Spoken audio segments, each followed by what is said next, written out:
রয়েছেন। এই মুহূর্তে তাদেরকে বন্যা বিধ্বস্ত ঘরে ফেরানো কিংবা তাদের পুনর্বাসন প্রক্রিয়া বন্যাকালীন পরিস্থিতি থেকেও কিছুটা জটিল।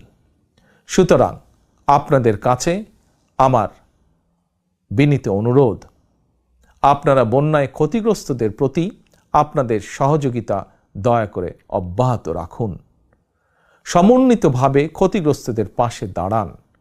বিশেষ করে যেসব পরিবারে নারী, শিশু, বৃদ্ধ কিংবা বৃদ্ধা রয়েছেন, অগ্রাধিকার ভিত্তিতে তাদের প্রতি দয়া করে সহায়তার হাত বাড়িয়ে দিন।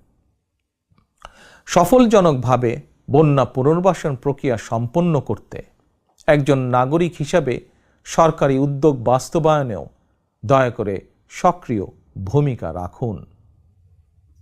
প্রিয় দেশবাসী, রাষ্ট্র